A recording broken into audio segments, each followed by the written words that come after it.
Since 1926, 5 teams have attempted to win 4 times in a row. Huddersfield, Arsenal, you had Liverpool in the 80s, and then you had Manchester United who attempted it twice.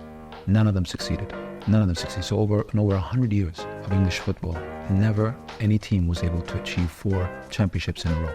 Once that sinks in, you start really appreciating the magnitude of what was achieved. The official Manchester City podcast. Watch the full video version of this show via City Plus now. It's a time in the Manchester City diary we all look forward to, the chairman's interview. Every year we sit down with Khaldoon Al Mubarak and dissect the season just gone and look ahead. The 2024 edition is now available to watch in 2 parts on the official City website, app and YouTube channel. So here it is, Chris Bailey in conversation with Manchester City chairman Khaldoon Al Mubarak, filmed on location in Abu Dhabi on Saturday, June 1st, 2024. And City have the possession of the ball, and there's the final whistle. At last it's done. At last the whistle has sounded. There is a huge pitch invasion, which we've become accustomed to over the years. But this is another historic moment in this wonderful team's recent history. They have won a 4th league title in a row. No team in English football history has ever done that before.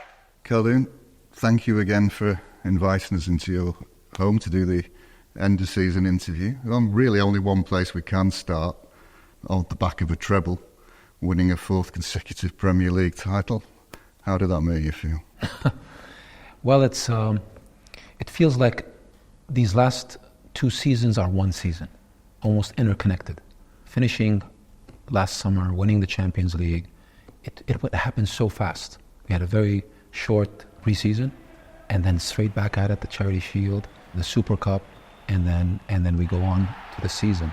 And to finish it off winning our 4th Premier League in a row.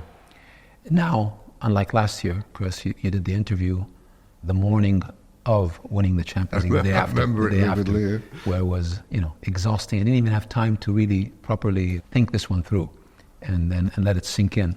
This time, fortunately, we've had a week, so I've had a lot of time to think about this. We have to always sometimes pause and contextualize. Since 1926, 5 teams have attempted to win 4 times in a row. 5 teams. Huddersfield, Arsenal, you had Liverpool in the 80s, and then you had Manchester United who attempted it twice. None of them succeeded. So over 100 years of English football, never any team was able to achieve 4 championships in a row. So once that sinks in, you start really appreciating the magnitude of what was achieved, the difficulty, the challenge, the tenacity required, and then you really, now, a week after, in a relaxed way, you can answer Chris. Because there were times during the season when it didn't look likely. Were you worried at certain points that it wasn't going to happen? I mean, every game was a cup final from December onwards, basically, in the league. So I'll tell you something. I will tell you that. Actually, let me ask myself the question: when did I know we were going to win the league? When did you know you were going to win the league? Yes, that's. I'm going to surprise you with that one. Go on. Arsenal away. We didn't play particularly well. We didn't play particularly bad. I think it was an off game by our standards. But I don't think we deserve to lose. If you remember, we lost with that deflected goal in the last minutes. I said, this is why we're going to win the league. Today, I know how this team is going to react going forward, and I know we're going to win the league. So the question is, 4 in a row, what next? 5 in a row. Sounds good to me. Oh, absolutely, without a doubt. Actually, to be clear, this is, I think, something that I'm most proud of in this club and in this entire organization we have, from top to bottom.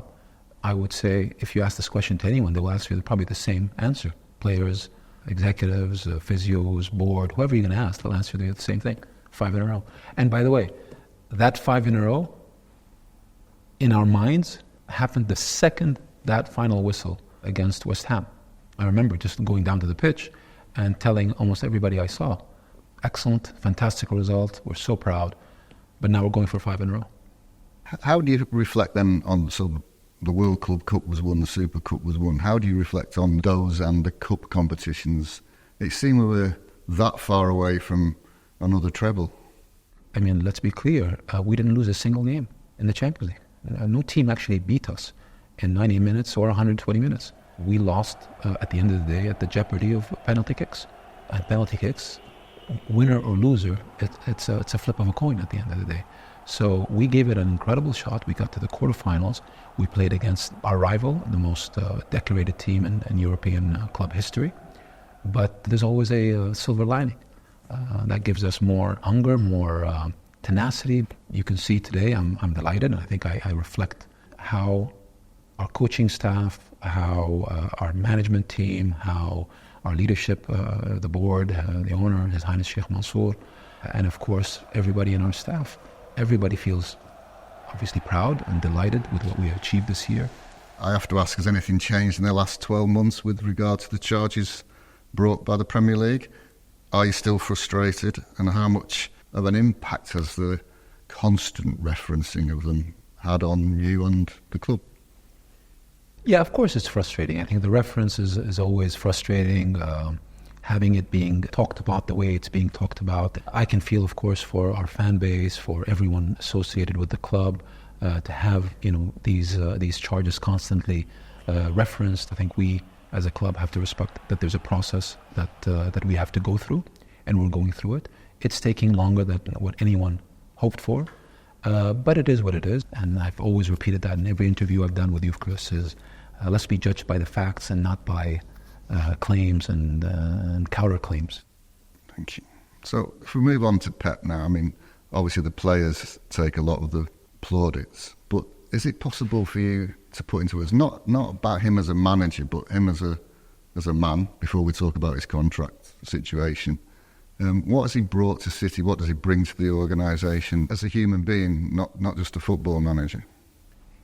You know, it's hard to put in words what Pep has given this organization, this club. You can look at just records for history's sake, and there I think he's racked up, every record almost in the book. And these are records that I think will be very, very hard in the future to ever break. From winning 6 out of the last 7 Premier Leagues to winning 4 in a row, to the number of wins, to, the records go on and on and on. But also beyond that, I think what his impact has been on football. English football has changed with the evolution to the type of football that Pep has brought in to the league. But beyond all that, I would say one of the things I am particularly proud of, and I think Pep has brought two points. The last game of the season against West Ham, and then the FA Cup final. In the last game of the season, the chair of the Premier League, Alison, went and obviously delivered the trophy to Pep and then the team. She came back afterwards and we had a conversation, and she told me something that I think echoed very much in my heart. She said, you have to be very proud. I encountered something that was quite unique, giving the trophy to the team. And I asked her, what was it? She said every single member of the team, from coaching staff to players, looked me in the eye and said thank you with a smile and with respect. And it's quite remarkable. Normally in these things, players, etc., are in a rush or they're too busy. She says every single one of them did that. A week later, we had the final, the FA Cup final. And the chair of the FA, Debbie, also ended up sending me a nice email after the final. And she said to me something also interesting. She said, we saw something very special in the FA Cup final. Obviously, commiserations on losing the game, but never have we seen in the FA Cup final a team put a guard of honor to the winning team. And Manchester City did that. And then, again, the way the players, the coaches, every member of Manchester City, from board members to management, the way we behaved, she said was a great reflection of how this team is in terms of respect, humbleness, and just the attitude. And I think this is something I'm very, very proud of. It's winning. It's about winning, of course, but it's also about how you behave when you win and how you behave when you lose. And that, I think we have something very special in this club. And this is why we are successful, and this is why I'm confident we will continue to be successful. And I don't want this to sound like a goodbye to Pep. So where are you in terms of his contract and those conversations? Oh no, with Pep, listen, we've had this conversation many times before. You know that over the years of the contract. Pep has always been fully committed to this club, fully committed to every contract he's signed with us. The decision on his future is always a decision we take together, and I have no doubt we will find, as always, as we always have done, the right solution that works for Pep and works for us. Now, if we move on to players, I know you don't like talking about individual players because it's a team game, but I'm going to try and make you talk about individual players. And I've got to start off with a bit of a quiz. All right? So I've written this down. So, do you remember who said this and about whom in 2019? And this is where I'm quoting. Here is a player who accepts the evolution of his role. He will be a superstar, one of the most important players of his generation, and the best thing he has done is taking the decision to be patient. Fortunately, I can still remember what I've said. So that was that was when I was speaking about Phil. Correct. I've had the privilege of watching Phil develop from being an 8-year-old young player at the academy. I've seen him in my own eyes as an 8-year-old, as a 9-year-old, as a 10-year-old, and as he's grown from age group to age group within the academy and then making it all the way to the first team. I think throughout that journey, it was clear to all of us where Phil was going. And it was always about giving him the right environment and ecosystem and the right development framework around him to help him grow to what he is today. Arguably one of the most decorated English footballers ever. And you can see that 8-year-old City fan. We still see pictures of him walking out hand in hand with a player as a mascot. And to think that he is now, would you categorise him as a leader in that dressing room? Absolutely. He's a leader, and I use the word craft because football to Phil is a craft. He loves it, he's passionate about it. Nice story with Phil. The last game of the Premier League season, the day before, the West Ham game, I was attending practice, the last training before the game. And practice finished, and I was chatting with someone. All the players left towards the dressing room, but there was one player that was still on the pitch, taking shot after shot after shot, and he was at the 18-yard line, the central point of the 18-yard line, and he was taking shots just on target, alone, nobody left. So I walked towards him.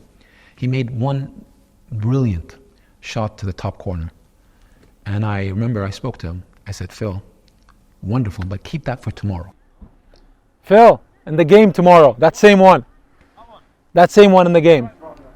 Tomorrow. Get us that league, huh? Yeah. Get us that league. Come on. And sure enough, next day, 3 minutes into the game, he does exactly that shot.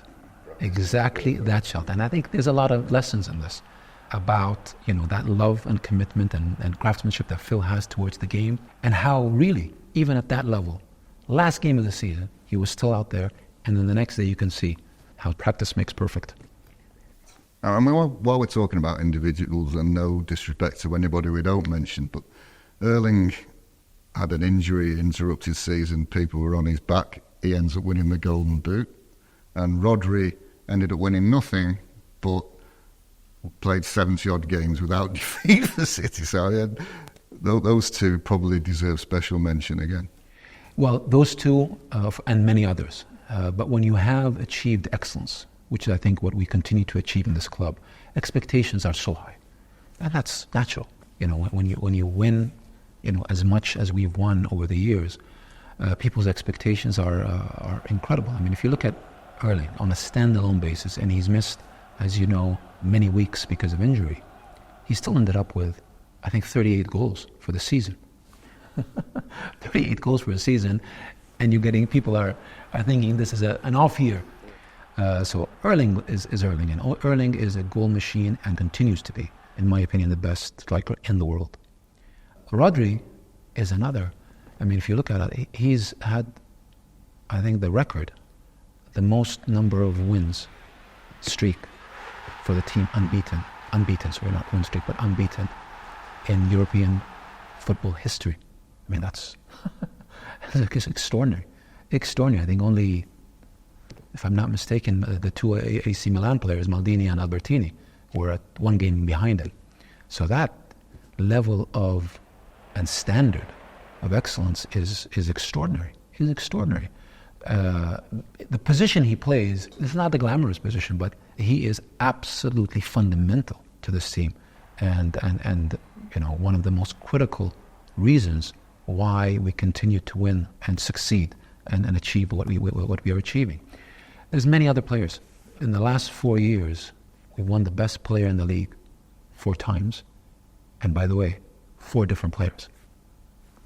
This says it all. It's a team.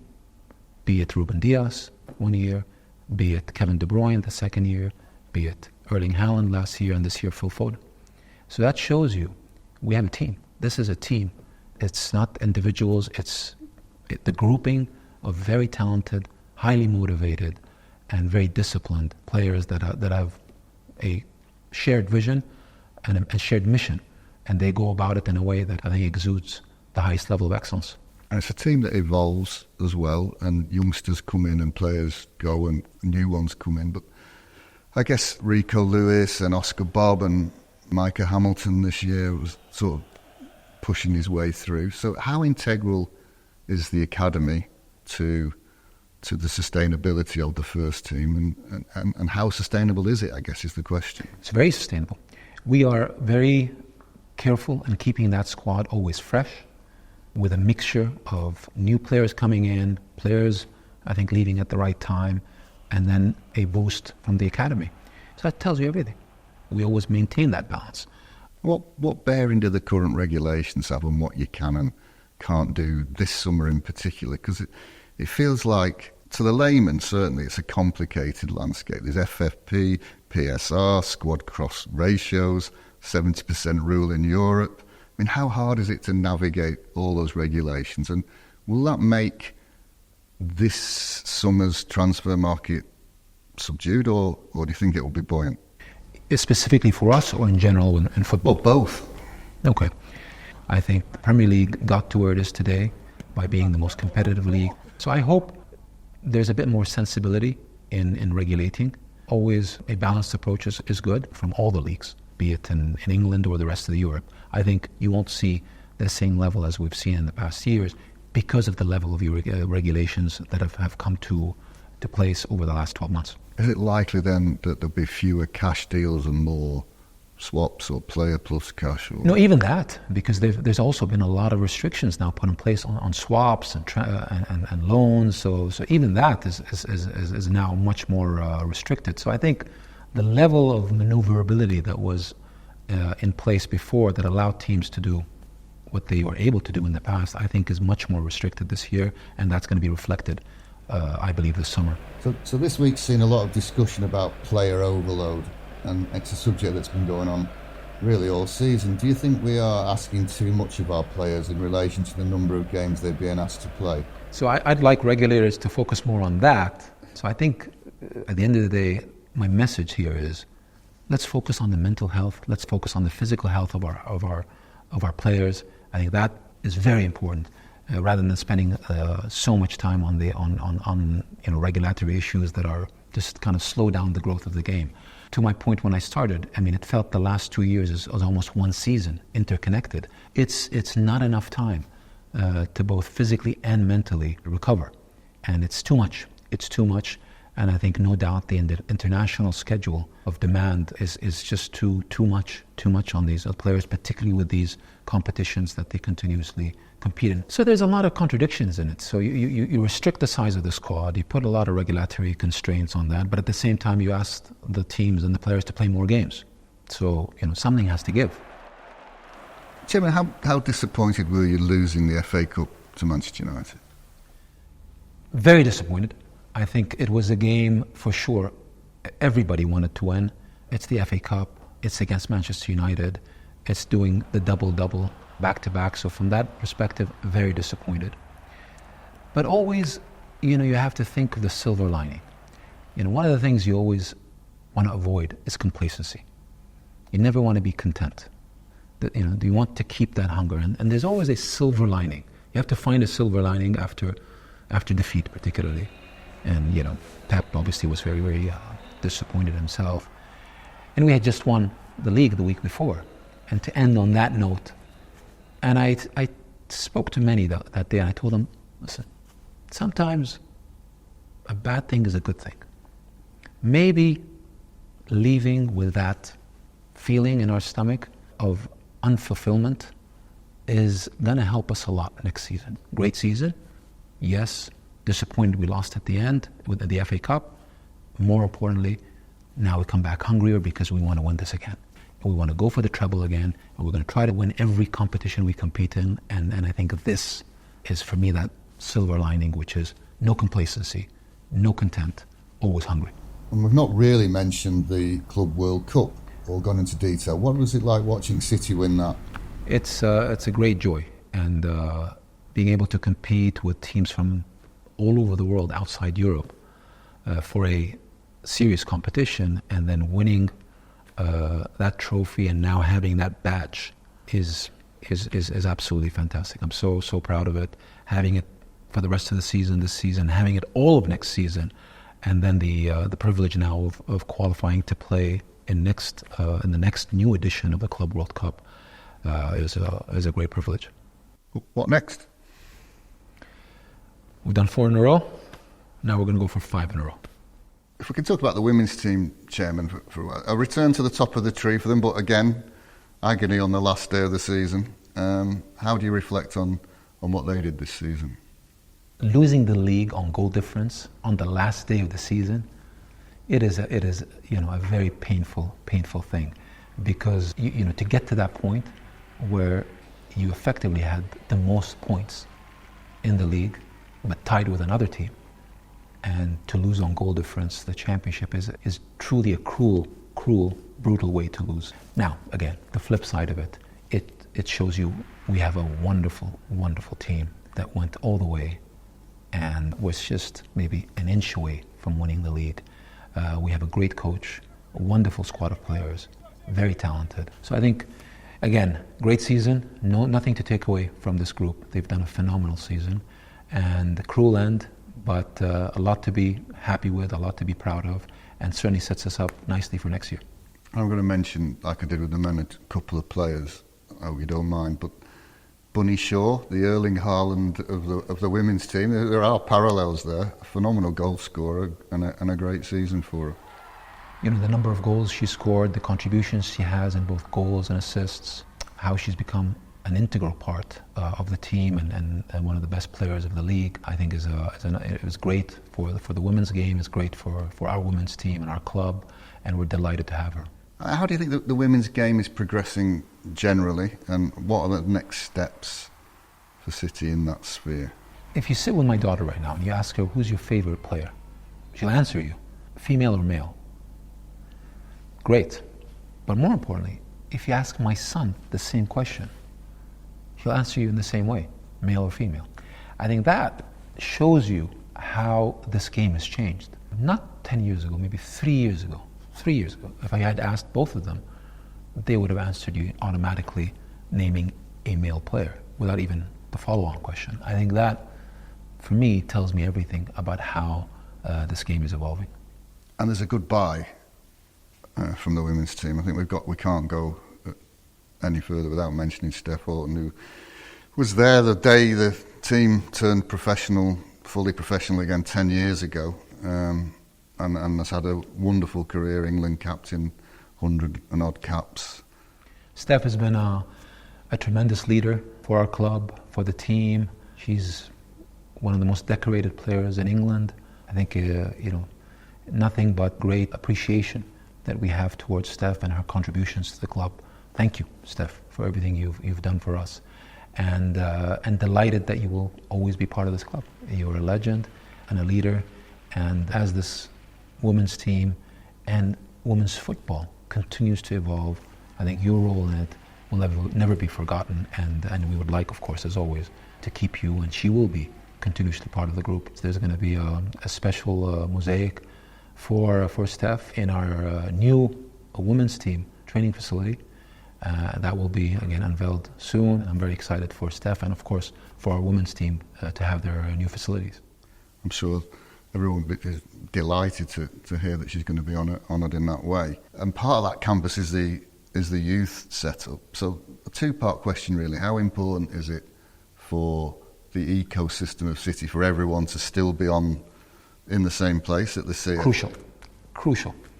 You know, I look back, that decision many years ago to have one campus with everybody there, men's team, women's team, academy, youth, everybody in one place, I think was unquestionably one of the best decisions we took.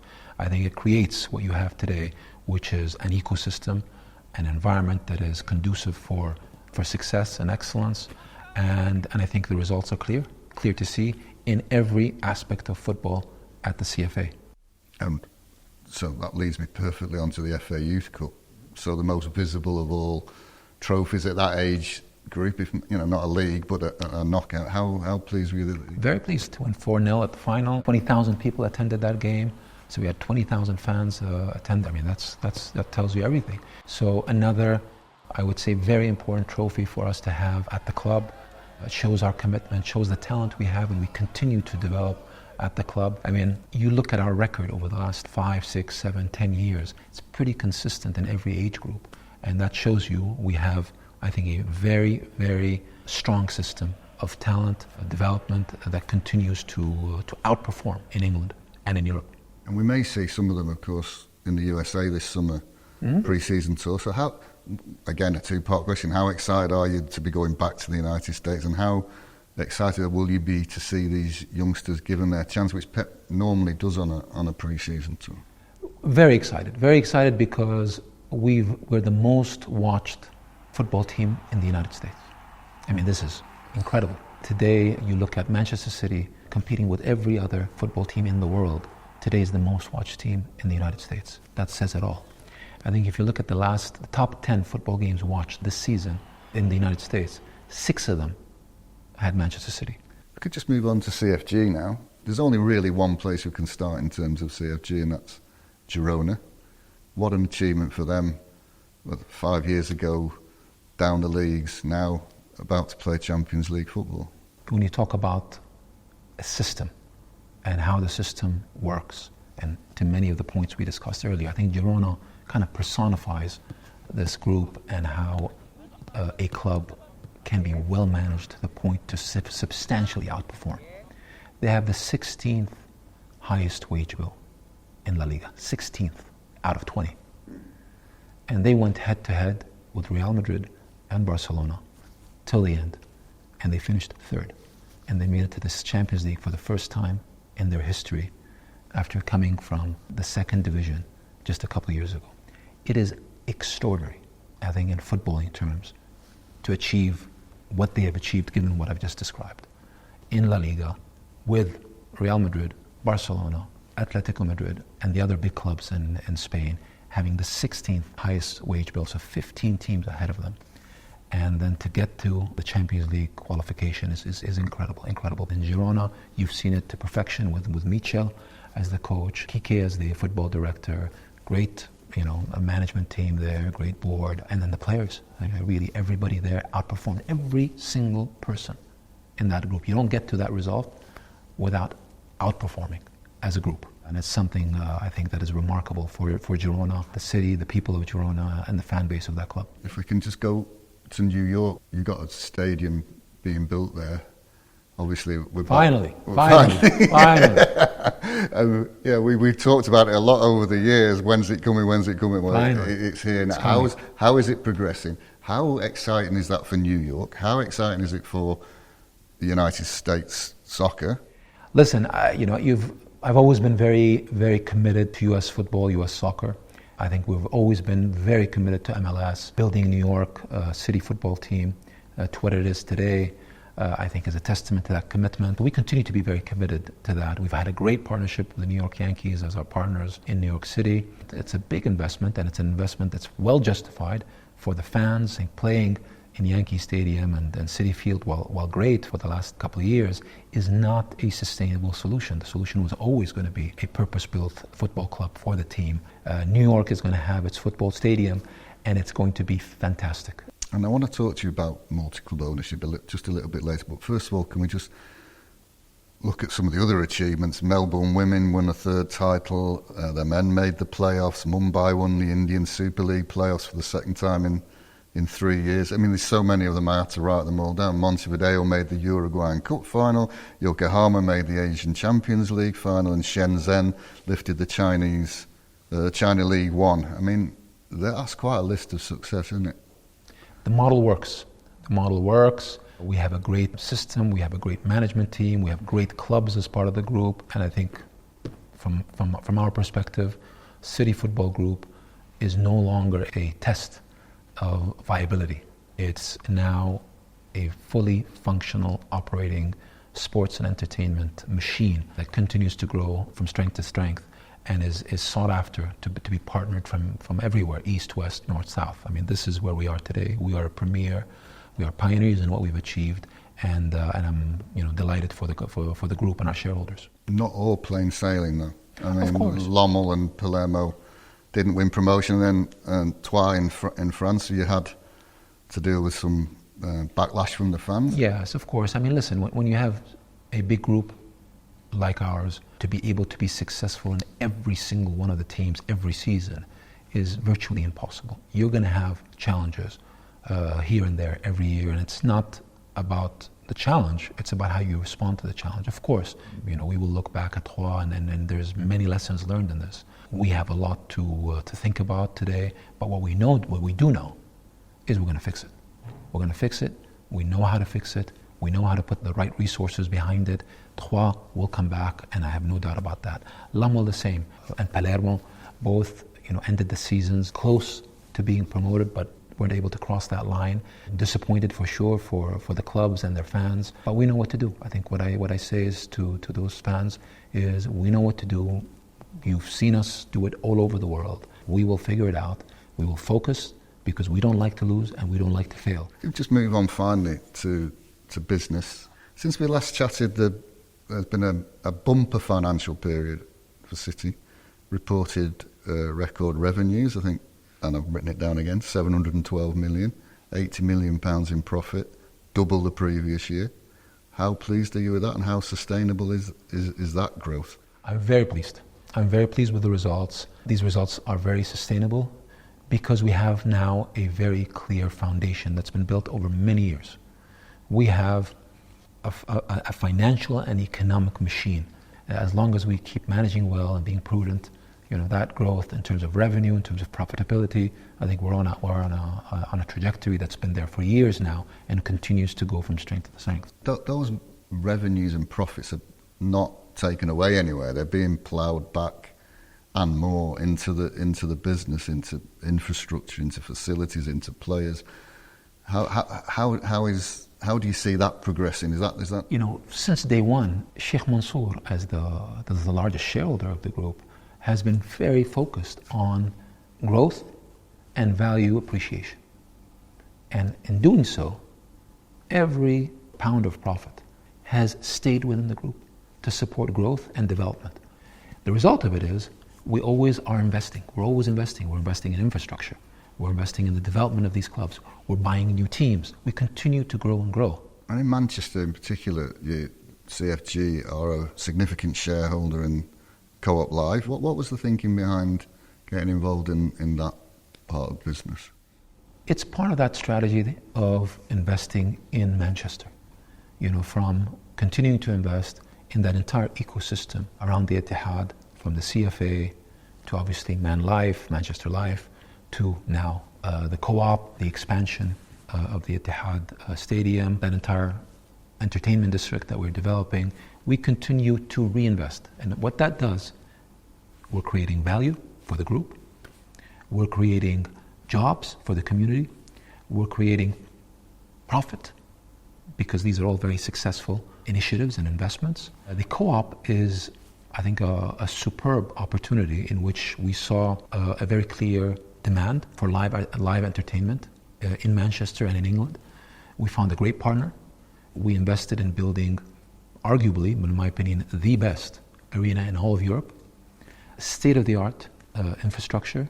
It's going to transform, there's no doubt in my mind, life in Manchester by providing an arena with constant entertainment at the highest quality of excellence in terms of delivery for our customers, our clients, our visitors to the arena. It is undoubtedly, I mean, whoever's not been there, I can tell you, you go there, it's an absolute game changer in terms of the technology used, in terms of the sound systems that are there, in terms of the entertainment, the facilities within the arena, an absolute game changer for Manchester and for the entire region, and frankly for England and Europe. Of course, whilst you continue to invest for the fans, the cost of attending games for fans continues to rise. Is this something under discussion at the highest level at City? I'm glad you asked that, Chris, because this is a very delicate issue for sure. I appreciate the feelings of our fans when it comes to a very important aspect, which is the price of a ticket. And this is, I want to try to explain this, a very difficult balance that we have to, there's always that tension between investing and growing and meeting more demand and being sustainable and financially viable, and at the same time taking care of our core fan base and making sure they have affordable tickets and they'll continue to enjoy their football in the way they've always had. And we need to find ways to generate capital and revenue. And by the way, every pound coming out from that revenue has been reinvested in the team and continues to reinvest in the team. So we have to, again, carefully tread, talking very closely, obviously, to our fan base to make sure that we're able to strike that balance in an appropriate way. So it's a balance, and I recognize some of our fans obviously are not satisfied on the pricing side of it. We have to find solutions for them. That is our job. We have to work this out, but we also have to grow, and we have to find the right commercial avenues for the club to continue to grow and to generate revenue, which inevitably then comes back to support the team and support the success that you've seen and that you will continue to see. You've had a lot of high-profile departures from behind the scenes in the past 12 months. I mean, how does that make you feel? Frankly? Yeah. Proud. It tells you we are very good at what we do, at every level. When you see, and I use the word graduates, be it players at the academy level, be it players at the first team level, leave and go and have successful careers, to coaching staff, medical staff, physios, to senior executives that are being sought after from the best teams in the world. I think, if anything, that's a testament that we're on the right track. It confirms, A, that we're doing it right, B, the people see that we have a system, that we have great leadership, that we have great management, and a system that continues to produce talent at every level, in every aspect of the business of football, from coaching to playing to managing. When you look at people, they get an offer for a great job at another club. I think, of course, you understand it's natural. People will take other challenges. But I think one thing that I will hopefully always feel is that when they leave with appreciation to the time they spent at the club. They leave with respect for how this club has helped them in their careers, and they'll always have, I think, a positive memory of the time we spent. We stay friends. I think that's important. So, I understand it. Of course, we're going to defend, and the people that we want to keep, we will do everything we can to keep. And sometimes we can't win them all, but it's the natural evolution. I mean, we started this chat on a high note, a happy note, winning 4 in a row. I think we've got to end it on a sad note, but happy in a certain sense. And there's this little statue there. I've been looking at it throughout this interview. We lost Francis Lee during the year, and we unveiled a statue to City's Holy Trinity, as it were, Bell, Lee and Summerbee. How pleased have you been with the reception, or how warmed have you been by the reception to the statue, and how important is that connection with the past? It's so important. I mean, this is the history of this club. It's a rich history. It's these three, incredible players, but not just players, incredible people, and their contributions to this club and the history of that. It's so important to never forget that. And I think having this project come from concept, idea to actually now being built, and then seeing how the people, the fans, have responded to this has been wonderful. Sheikh Mansour wanted to make sure that he supports the history of the club, and that it's a gift to the people of Manchester, to the fans of Manchester City, to the families of these three special individuals, and a constant reminder that this is a club with a rich history, and that we are custodians of this history, and that what we do in every aspect of our running of this club is in the best interest of everyone involved in this club and the city of Manchester. Francis, I had the pleasure of meeting him many times and seeing him over the years. I think his loss is tremendous, but hopefully this is a way for us all to remember Francis Lee and his greatness. The unbeatable official Manchester City podcast. Watch the full video version of this show via City Plus now.